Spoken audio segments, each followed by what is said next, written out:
Good morning everyone. আজকে হচ্ছে মঙ্গলবার। তো সকালবেলা ঘুম থেকে উঠেই আগে রান্নাটা বসিয়ে দিয়েছি, জামা কাপড়টা ছেড়ে নিয়েছি আগে, তারপর তো ওদিকে চাল আর ডালটা বসিয়ে দিয়ে এখানে সবজিটা কেটে নিলাম।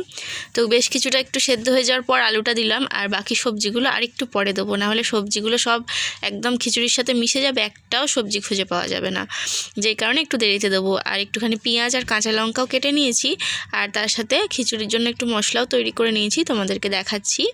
তো দেখো, একটু ডিম ভাজা করব, আর এখানে রয়েছে আদা রসুনের পেস্ট, তাছাড়া গুঁড়ো মশলা, তেল, নুন যা লাগবে সেটাও আমি বার করে গুছিয়ে নিয়েছি। তো রান্নাটা বসিয়ে দিয়ে ঘর ঝাড় দিয়ে ঘরটাও মুছে নিয়েছি, বিছানা গুছিয়ে দিয়েছি।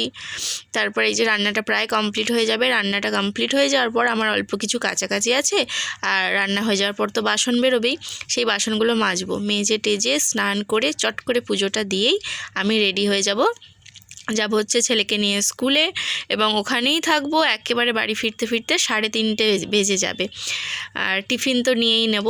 তো রান্নাটা হয়ে যাওয়ার পর তোমাদেরকে দেখাচ্ছি। এই হচ্ছে আজকের খিচুড়ি। বেশ অনেকটা করে করেছি, ভেবেছিলাম এটা দুবেলা হয়ে যাবে, কিন্তু না, এত ভালো খেতে হয়েছে, দুবেলার হয়নি, আমরা একটু বেশিই খেয়ে নিয়েছি। আর টিফিনেও একটু নিয়ে গিয়েছিলাম।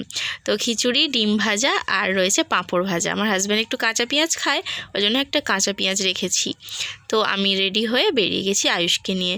খুব তাড়াহুড়োতে ছিলাম, যেই কারণে আর ঘরে আর সেরকমভাবে ভিডিও করতে পারিনি। তো যাচ্ছি টোটো করে। আমাকে কিন্তু আমাদের বাড়ি থেকে 3টে টোটো পাল্টাতে হয়, মানে এখান থেকে আমার আয়ুষের যে স্কুলে ওখানে যেতে আমার 30 টাকা লাগে। শুধু আমার ভাড়াটাই নেয়, আয়ুষের ভাড়া নেয় না, যেই কারণে 30 টাকা লাগে। তবে হ্যাঁ, 3টে টোটোর জায়গায় 2টো টোটো করে কিছুটা রাস্তা হেঁটে গেলেও হয়, বাট স্কুলে যাওয়ার সময় তাড়াহুড়োতে থাকি, হেঁটে যাওয়ার মতন সময় থাকে না, শরীরটাও দেয় না। তো এখন কিন্তু টিফিনের পর যে টাইমটা থাকে সেই টাইমটা, সব বাচ্চারা টিফিন খেয়ে ভেতরে চলে গেছে, আর আমরা মায়েরা সবাই মিলে গল্প করছি, আর আমি কিন্তু একটুখানি শুয়ে পড়েছি। আমার শরীরটা একটু দুর্বল লাগছিল, মানে প্রচণ্ড সর্দি লাগছিল, হালকা একটু জ্বর ভাবও লাগছিল। বাড়ি গিয়ে একটা ওষুধ খেতেই হবে। দেখো, আমার শরীরটা খুবই দুর্বল লাগছিল। আজকে কিন্তু স্কুল থেকে মাঠে নিয়ে গিয়েছিল, আমরা কিন্তু সবাই মাঠেও গিয়েছিলাম, সেখানে আর ভিডিও করতে পারিনি। তো এখন হচ্ছে সন্ধেবেলা। আয়ুষকে পড়তে পাঠিয়ে দিয়ে আমি ঘরের টুকিটাকি কাজগুলো সেরে ঘরদোর গুছিয়ে টুছিয়ে নিয়ে এখন আমি সন্ধে দিয়ে দিচ্ছি। তো স্কুল থেকে এসে কি বলো তো, জামা টামা ছেড়ে হাত পা ধুয়ে ফ্রেশ হয়ে ভাত টাত খেয়েই শুয়ে পড়ি। জামা টামাও গোছানো হয় না, বা ঘরদোরও গোছানো হয় না, যেই কারণে সব অগোছালো হয়ে থাকে। আয়ুষকে পড়তে টড়তে পাঠিয়ে দিয়ে তারপর আমি ঘরদোর ভালো করে গুছিয়ে টুছিয়ে নিই। আর তারপর দেখো, এখন আমি সন্ধেটাও দিয়ে নিচ্ছি। সারা দিনের অনেক ব্যস্ততার মধ্যেও এই সময়টা আমার সবথেকে বেশি শান্তির সময়। এই সন্ধ্যের সময়টা নিজের অজান্তেই জানি না কেন মনটা খুব শান্ত হয়ে যায়, খুব ভালো লাগে। সন্ধে দেওয়ার পর তো আরও বেশি মনটা ভালো লাগে, এবং নিজেকেও অনেক ফ্রেশ লাগে, আর নিজেকে অনেকটা হালকা লাগে। সারাদিন তো অনেক চাপে থাকি, অনেক কাজের চাপ থাকে, সন্ধ্যের পর কাজের চাপটাও কম থাকে, যেহেতু নিজেকে অনেকটা হালকা লাগে।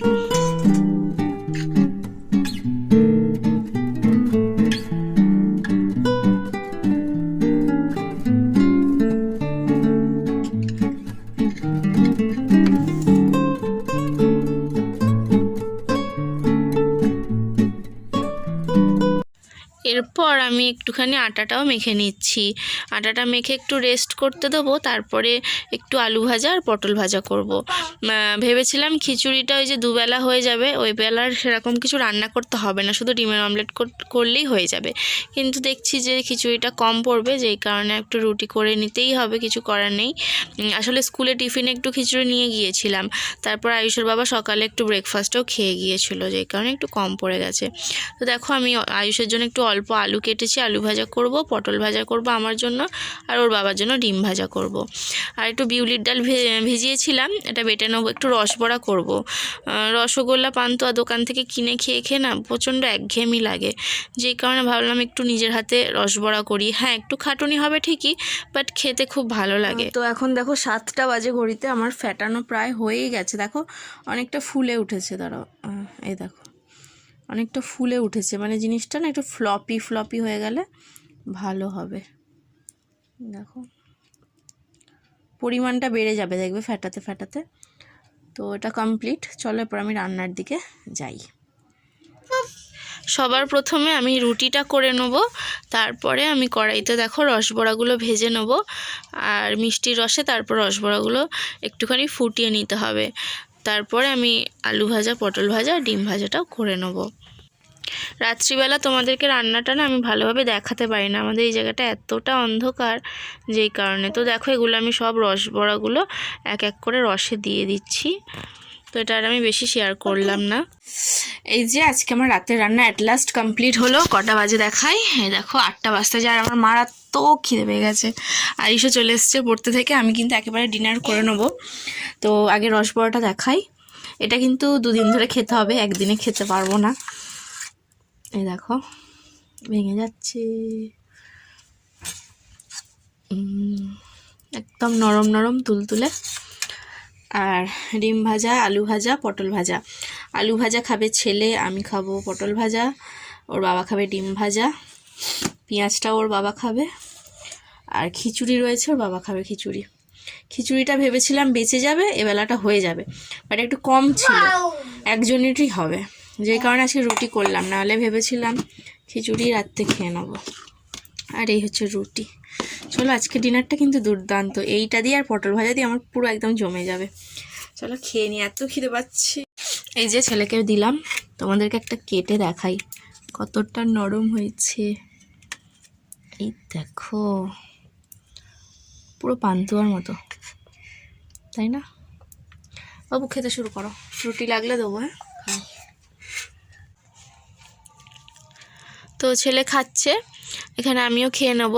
আচ্ছা, পটল ভাজা দিয়ে রুটি খেতে, অথবা বেগুন ভাজা দিয়ে রুটি বা পরোটা খেতে, অথবা শিম ভাজা দিয়ে রুটি খেতে কে কে ভালোবাসো জানিও। আমি কিন্তু খুব ভালোবাসি। আর তোমরা জানো কি, আমি কিন্তু যে কোনো খাবারই, সব রকম খাবারই খাই, এবং যে কোনো খাবারই বলতে গেলে খুব তৃপ্তি করে খাই, এবং খেতে আমি কিন্তু খুব ভালোবাসি। মানে আমি একটুখানি খাদ্যরসিক টাইপের মানুষ। আর তোমরা আমার মতন কে কে আছো সেটা কিন্তু অবশ্যই কমেন্ট করে জানিও। আর আজকে রসবড়াটা খুব ভালো হয়েছিল খেতে, আর আমার তো এটা ভীষণ ফেভারিট একটা খাবার। বাসন মেজে এসে এত ঠান্ডা লেগে গেছে, আমি দেখো লেপটা চাপা দিয়ে দিয়েছি। উফ, 9টা বেজেই গেল, দেখো 9টার বেশি হয়ে গেল। ছেলেকে এখনও আজকে পড়তে বসাইনি। আজকে না ভালো লাগছে না পড়তে বসাতে। আর তার উপরে আজকে দুপুরে ঘুমায়নি, ফোন ঘাঁটতে ঘাঁটতে দেরি হয়ে গেছিলো, আর ঘুম হয়নি। আর তারপর 5:30 বেজে গেছে, উঠে পড়লাম, ওর বাবাকে গরম জল করে দিলাম, চান করবে, ছেলেকে চা করে দিলাম, রেডি করলাম, ওই করতে করতে হয়ে গেল। আজকে এত ঘুম পাবে তাড়াতাড়ি, 10টা না বাজতে ঘুম পেয়ে যাবে, যেহেতু দুপুরে ঘুমায়নি। যাই হোক, একটুখানি ওকে ড্রয়িংটা করাবো আজকে। এখন পড়ার চাপটা একটু কম আছে, আসলে অ্যানুয়াল পরীক্ষা হয়ে যাওয়ার পর যতক্ষণ না নতুন ক্লাস শুরু হয় পড়ার চাপটা একটু কম থাকে, ওই জন্য আমিও একটু ঢিলেমি দিয়ে দিচ্ছি, এই আর কি। তো মুদিখানাটা করে দিয়েছে, তোমাদেরকে দেখাবো। কালকে মুদিখানার একটা লিস্ট করেছিলাম, তো ওটা কালকেই করে রেখেছিলাম, আজকে বললাম এনে দিতে, তো এনে দিয়েছে, তোমাদেরকে একটু দেখাবো। আমিও দেখিনি, দেখি কিরম কি নিয়ে এসছে, ঠিকঠাক এনেছে কিনা। আর চাল আর আটাটা না ঘরে রয়েছে, শেষ হয়নি, যেই কারণে ওটা আনতে দিইনি। ওটা সপ্তাহের মাঝখানে শেষ হয়ে গেলে আনতে দেবো, কারণ কৌটোটা একটু ফাঁকা না হলে তার ওপর জিনিস নিলে রাখার জায়গা পাবো না, অসুবিধা হয়ে যাবে, ওই কারণে। চলো দেখাই এবার। আসনটা তোলা হয়নি, আসনটা একটু তুলে দে শোনাই, আসনটা তুলে দাও, বসবে ওখানে। যেসব রয়েছে, কি ঠান্ডা, মনে হয় ওই সার্ফের গুঁড়োটা পাইনি, সানলাইট এনেছে। আচ্ছা, 10টা ডিম এনেছে, ডিমটা এই সাইডে রাখি, রেখে যাবে, ঠিক করে গুছিয়ে রাখতে হবে। তো মুড়ি, টপ বিস্কুট। তো এখানে এই যে দেখো, আমি যেই লিস্টটা লিখে দিয়েছিলাম, তো তার এই পাশে দামগুলো বসিয়েছে, আর টোটাল বিল হয়েছে 652 টাকা। এরপরও সপ্তাহের মাঝে আরও কিছু জিনিস কিনতে হবে। মোটামুটি আমি চেষ্টা করব যাতে বিলটা 1000 টাকার মধ্যেই হয়, এর থেকে বেশি যাতে না হয়। এর থেকে বেশি হয়ে গেলে আমাদের একটু অসুবিধাই হবে। কি অসুবিধা সেটা তোমাদের একটু পরে বলছি। তো এখন আমি সব জিনিসগুলো একটুখানি গুছিয়ে নেব। আমার ঘরে জানো তো 2টো কাঁচি কিনে রেখেছিলাম, বাট আমার কাঁচি দুটোই হারিয়ে গেছে বলতে আমি একটা কাজের জন্য দিয়েছিলাম, তো ওরাই হারিয়ে দিয়েছে, মানে আমার বরই হারিয়ে দিয়েছে কোথাও। তো ওটা আর আমি খুঁজে পাইনি, যে কারণে আবার আমাকে কাঁচি কিনতে হবে। তো বটিতেই এখন আমি সব কেটে কেটে এখন ঢেলে নিচ্ছি। তো সার্ফের গুঁড়ো এটা হচ্ছে 500 সার্ফের গুঁড়ো। এটা কতদিন যাবে আমি ঠিক বলতে পারছি না, তবে হ্যাঁ 1 মাস যাবে না। আমাদের সার্ফের গুঁড়োটা একটু বেশি লাগে যেই কারণে। তো যাই হোক, এই যা যা কেনা হয়েছে সব কিছুই কিন্তু আমার যে 1 সপ্তাহতেই শেষ হয়ে যাবে তা না, তার বেশিও যাবে। যেমন এই ধরো সরষের তেল, আগের হপ্তাহ সরষের তেল কিছুটা বেঁচে গেছে, তো সেইটা আগে ব্যবহার করব, তারপর এইটা ব্যবহার করব। তো এখনও 10 দিন মতন যাবে। আর সাদা তেল যেটা কেনা হয়েছে ওটা তো 1 মাস আমাকে চালাতেই হবে। আর বেশি লুচি পরোটা খাওয়া ভালো নয় বলে আমি একটু চেষ্টা করি যাতে যতটা কম করা যায়। আর এখানে ধনে গুঁড়োর প্যাকেটটাও দেখো, এখানে কৌটোতে একদমই ছিল না, পুরো ফাঁকা হয়ে গেছিলো। তো এই কৌটোগুলোতে আমি ঢেলে রাখছি, আর বাকি যেটা বেঁচে যাবে সেটা আমি গার্ডারে করে মুড়ে, আমার সমস্ত মশলা রাখার একটা বালতি রয়েছে, একটা না 2-3টে বালতি রয়েছে, সেগুলোতে আর কি ভাগ করে করে রাখি। এই সপ্তাহের মাঝখানে চালটাও কিনতে হবে। তো ওই যে বললাম বিল মোটামুটি এই সপ্তাহে 1000 টাকা হয়েই যাবে। তবে হ্যাঁ, পরের সপ্তাহে যখন আবার মুদিখানা তোলা হবে তখন কিন্তু বিলটা একটু কম হবে, মোটামুটি 600-700 টাকার ভেতরে হবে। আমি তোমাদের সেইগুলো সমস্তটা দেখাবো যে আমাদের মোটামুটি মুদিখানা কত টাকার তোলা হয় মাসে বা সপ্তাহে। তোমাদেরকে আমি ভালোভাবে সেটা দেখাবো। তোমরা যদি দেখতে চাও তাহলে কিন্তু কমেন্ট করে জানিও, তাহলে আমি আরও বেশি উৎসাহ পাবো। এবার আমি বলি যে আমার কি অসুবিধা হতে পারে যদি বিলটা বেশি হয়ে যায়। আমি একটু বুঝে সুঝে চালানোর চেষ্টা করি। এদিকে যদি আমাদের মুদিখানার বিলটা একটু বেশি হয়ে যায় তাহলে আমার অনেক দিক থেকেই প্রবলেম হয়, যেমন কারেন্টের বিল দেওয়া, গ্যাস ভরা, তারপর ছেলের স্কুলে যাই তার যে গাড়ি ভাড়াটা, তাছাড়া হাত খরচা, ছেলের স্কুলের মাইনে, টিউশনির মাইনে, সব দিক থেকে আমার চাপ পড়ে যাবে। তাই জন্য এই দিকটা আমি একটা টার্গেট রাখি যে এত টাকার মধ্যে এই দিকটাও আমাকে ম্যানেজ করতে হবে। তো এইটাই আর কি, একটু টার্গেট রেখে বুঝে সুঝে একটু চালাই। কারণ আমাদের মানে একটু মধ্যবিত্ত বাড়িতে যেরকমটা হয় আর কি, সমস্ত কিছু একটু হিসাব করে না চললে, বেহিসাবি হলে সবটাই গোলমেলে হয়ে যাবে। আর বিষয়টা কি বলো তো, গরিব অথবা বড়লোক যাই হও না কেন, সবটা যদি হিসাব করে চালানো যায় দেখবে অনেকটা সুখে থাকা যায় এবং ভালো থাকা যায়। তো আমার সংসারের টুকিটাকি অনেক কিছুই তো তোমাদের সাথে শেয়ার করি, আজ এইটুকু শেয়ার করলাম। তো এইদিকে দেখো সাদা তেলটা আমি একটা ছোট বোতলে ঢেলে রাখলাম, আর বড় বোতলে কিছুটা রয়েছে। এটা এরমভাবে রাখলে না আমার সুবিধা হয়, যখন সাদা তেলটা ব্যবহার করব তখন ওই ছোটো বোতলটাই আমি ব্যবহার করব, তাহলে মাপটাও বোঝা যায় এবং আমার একটু সুবিধা হয়।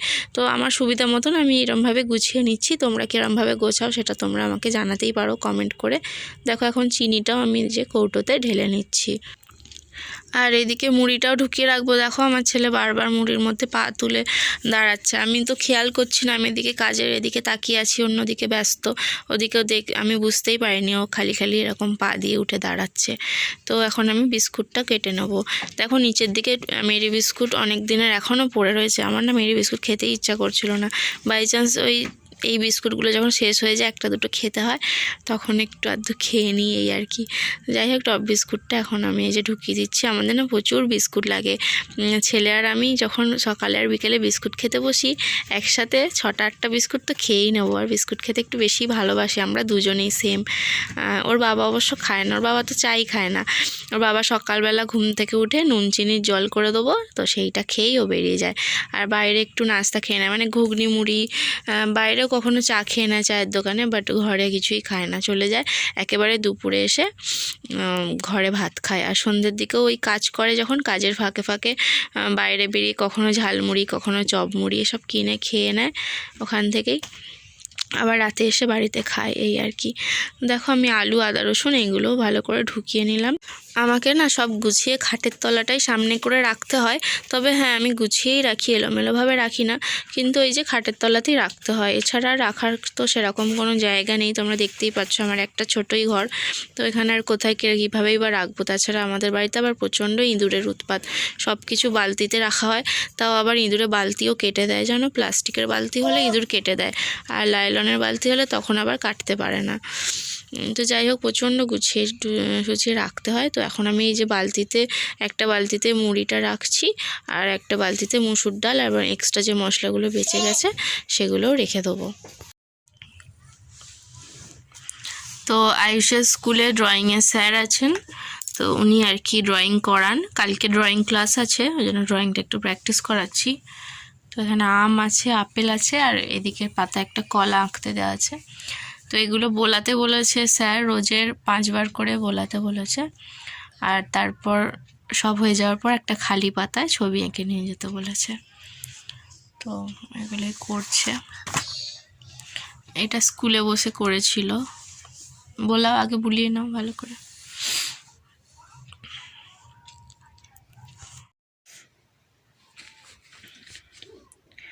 তো এখন রাত্রির প্রায় 11টা বেজেই গেছে, আর আমি শুয়ে পড়েছি মশারির ভেতরে। মশারিটা পুরো আমি কভার করে দিয়েছি চাদর টাদর দিয়ে, কারণ বাইরে থেকে যে ঠান্ডা হাওয়াটা আসে না, কান দিয়ে ঢোকে, নাক দিয়ে ঢোকে, প্রচণ্ড ঠান্ডা লেগে যায় আমার।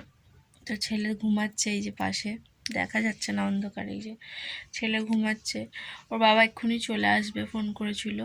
তো আমারও চোখ লেগেই আসছিল, তো ভাবলাম তোমাদের সাথে একটু লাস্ট কথা বলে আমি যদি ঘুম পাই ঘুমিয়ে পড়বো। তো তোমরা তো দেখলে যে আমি সকাল থেকে কিভাবে আমার সংসারের কাজগুলো করলাম, তার সাথে ছেলেকে স্কুলে নিয়ে গেলাম, ছেলেকে বাড়িতে এসে একটু ড্রয়িংও করিয়েছিলাম। তো এরকমভাবেই আমি ঘর বাইরে দুটোই সামলাই, এবং তাতে যাতে আমার পরিশ্রমটাও কম হয় সেটাও চেষ্টা করি, নিজের দিকেও খেয়াল রাখার চেষ্টা করি।